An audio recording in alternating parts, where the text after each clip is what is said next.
doon sa Jay, medyo nahihiya ako pero kasi grade 6 tama, no? Grade 6. Grade 5. Grade 5 pa lang siguro. Natala yung record ko. Sa akin, no, na hindi ko man, pero sabi ko, babawi ako kay Gideon. Kasi isa rin si Gideon na sabi nga na nasabi natin ano na na kasama rin parang naging pundasyon din na hanggang sa mag-4th year, kasama pa rin natin siya. Okay, na-inspire din ako ni Gideon na magpatuloy no, kung ano yung nasimulan namin sa Jay. But of course, no, nung dumating itong sila Kiara, si Jo Marie, and si Mark, no, na nakadagdag ng pwesto din matapos na mawala yung mga kasama din natin iba no, sa Jay. Nakita ko talaga kung paano yung, alam niyo yung isang bagay na na-develop din sa na gumagawa ko si Jay, yung sense of initiative. Yung hindi na kailangan pang sabihan, lalo na kagad yung, sir, anong gagawin? Sir, ano? Kasi ito lang, may isa sa recent na sabi nung sa Department of Labor, sasabihin ko lang ito, ang isa daw sa nagiging tinatanggap kagad pala sa labor force. Okay? And realize ko rin, ang isa sa mga tinatanggap kagad na qualified, talagang tatanggap kagad, nagiging successful siya bilang isang worker or employee sa isang company. Kapag daw yung student na yun na dumami, ay naroon sa kanya yung sense of initiative. Napakalaking bagay daw pala yun.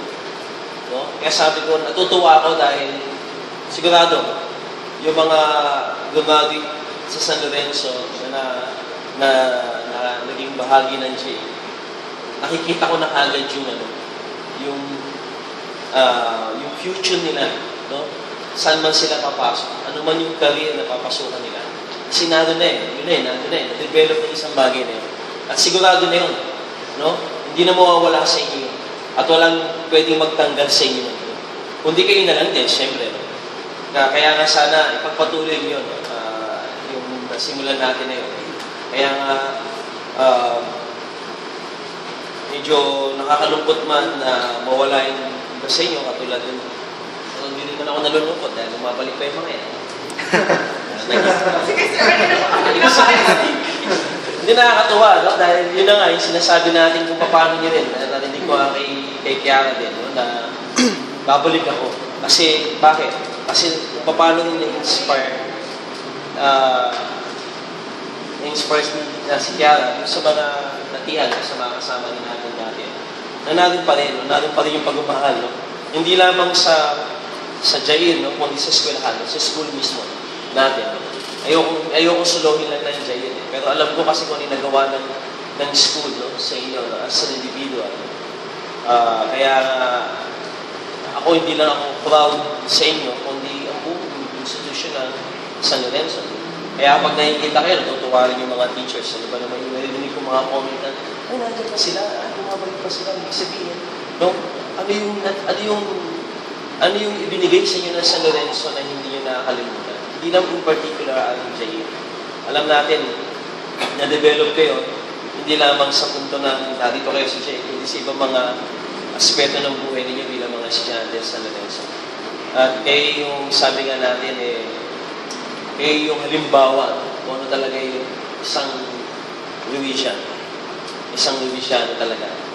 At tama yung sinabi rin na isang pamilya tayo dito na sabi nga kung pamilya may tahanan at kung minsan ang isang taong nawawala sa kanyang tahanan at nawala, kung minsan nakikita niya uli yung kanyang sarili pag bumalik ulit sa kanyang tahanan.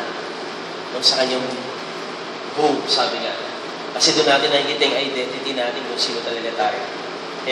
Kaya alam ko na yung iba sa atin bumabalik dito kasi natatagpuan uli nila yung kanilang sarili kung sino talaga sila, ano yung pinagmulan nila.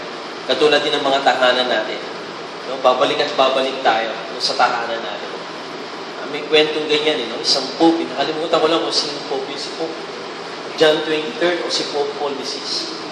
minsan hindi niya na makayanan yung problema sa Vatican. No?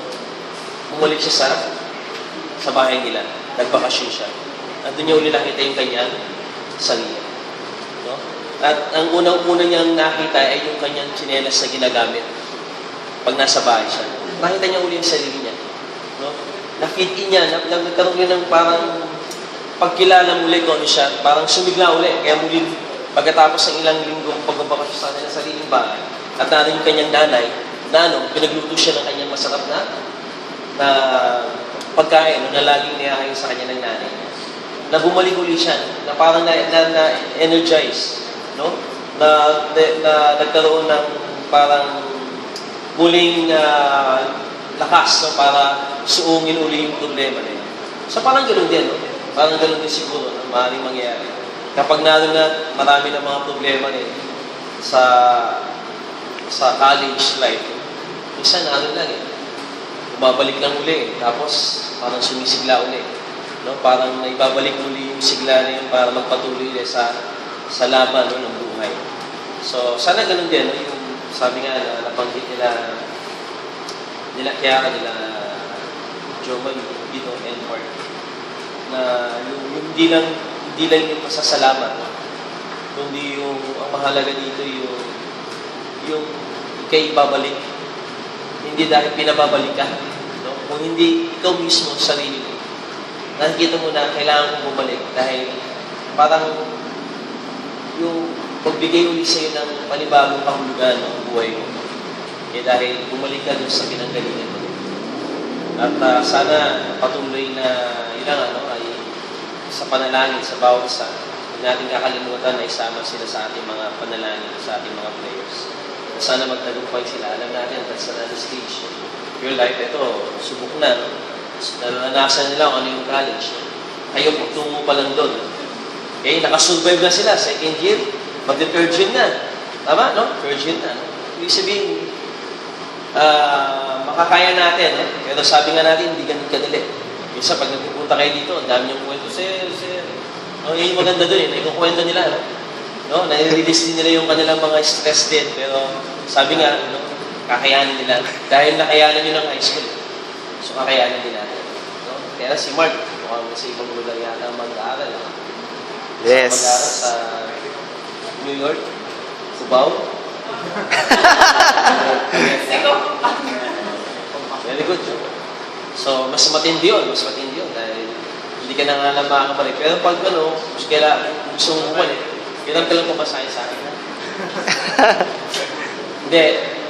Madali naman ang contact ngayon eh. Connection pa rin. Ano pa rin yung internet. Skype. Pwede, di ba? Pwede, no? Kaya hindi ka pa rin mawala. Pag may activity kami, malay mo, no? Di ba? Pwedeng naka-Skype, no? Hindi kayo nandito. Nakikita lang kami. Diba? Papanood mo yung kami. Hindi natin kasabi. Teleconference. So, salamat ulit sa inyong tatlo at doon sa mga kasama natin may iwan dito. Sana magsilbi rin magandang halimbawa, no, yung ginawa rin nila, yung pinakita nila para sa atin. Kung ano man yung mga pagkukulang nila, lahat naman tayo may pagkukulang. Kaya lang, sabi nga natin, isa yung mga pagkukulang ngayon ay natatakpan doon sa mga magaganda pa natin ginagawa. And sana doon sa papasukan yung saan mang school, ganun din, no? Try to make a difference. No? Hindi lang kayo basta just ordinary student. No? Be an extraordinary. No? Na katulad ng ginagawa natin at gusto natin ma-develop sa bawat sa atin dito. No? Try to make a difference. No? Naiiba tayo dahil we do not have parang extraordinary power. Okay? Yung extraordinary sa atin kasi kasama natin ang Diyos. Yun yung isang bagay, kaya tayo something extraordinary yung ginagawa. Kasi we're being inspired by Jesus Himself. So sana yun yung ating maging panuntunan pa rin hanggang sa inyong pag-college. Hanggang sa gumagawin tayo. Patulad din mga kasama natin na nasa college na, at third year, namin third year. At may mga, din pala tayo, nag-graduate ng JU members. No? Sila Alexa, no? Sila Winona. Okay, graduate na sila. Maliban si Jerome kasi medyo si Jerome. Kaya na-delay siya. Incoming third year na siya. Incoming, Third. hindi. Kasabay yun. Kasi, tama. Kasabay niyo siya kasi ang klase Ni Becky. Ni Becky. Okay? Pero nakakatuwa nun dahil marami sa kanila ang ngayon gagraduate na. Eh, although may mga graduate na, no? Last 2 years ago. Ang maganda nun ay patuloy na sana dumami pa. Talagang in-expect natin na itong mga second year natin ay mas maging active. Kasi itong subok ko na itong mga itong third year. No? Okay? Kahit wala sila Isa, no? Sila Eunice, no? Wala na akong pwedeng masabi sa inyo sa ngayon. Dahil alam ko na rin lang ay palagi. No? Okay? At kasama ko doon.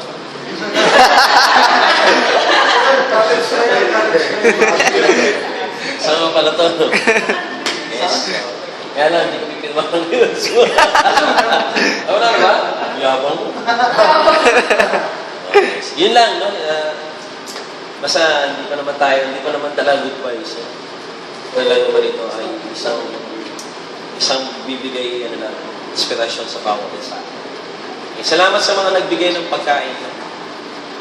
Sino ba? Kaya sino yung Marie? Michelle, thank you. Congrats nga pala. Congrats din. Congrats. Hindi ko kayo na-congrats sa halos nung nakaraan. Sino ba dapat yung congrats sa inyo ba? Congrats sa inyo lahat din. No? Dahil nandiyan na kayo.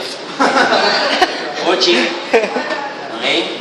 Sabay pala tayong gagraduate. Marami pang ano. And let's try our best na medyo pakilusin natin uli ang Jair, no? Next school year. Okay? Pasensya na, di tayo nagkaroon ng Blue Lounge, no? Dahil alam naman natin, medyo may mga naging obstacle din, no? Pero it doesn't mean na hindi na ito matutuloy pa sa mga susunod. Okay? Dahil nakagawian na yan, no? Hindi natin masabi, bigla kang patawag, oy, ano lang, no? Hindi ko din masabi, no? Kasi ayoko na din nahihiya na rin ako. Sabi ko kay Darren, ayoko na magsabi dahil baka hindi na naman patuloy, no? Further postponements. Ano yun? Ano yun? Great for further? Postponement. Yun. So,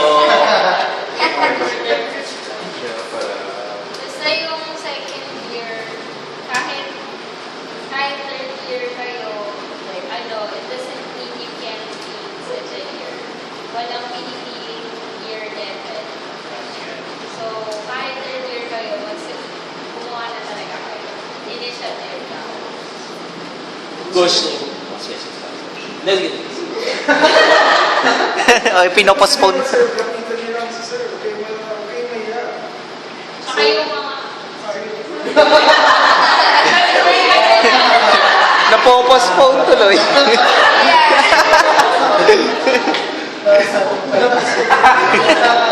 Galing na talaga ang kuya mo eh. Yung connection lang na basta pag sinabi na kung sino gusto magsalita sa kanila, go lang. Huwag kayo mag-isip na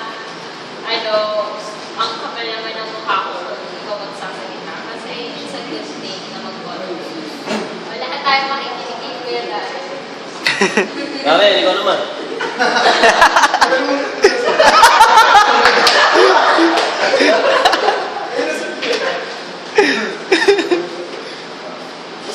Hindi, tsaka ano.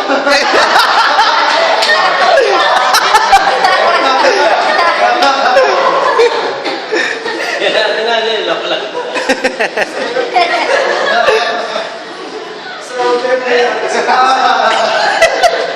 Kapag may gusto kayo, gawin nyo.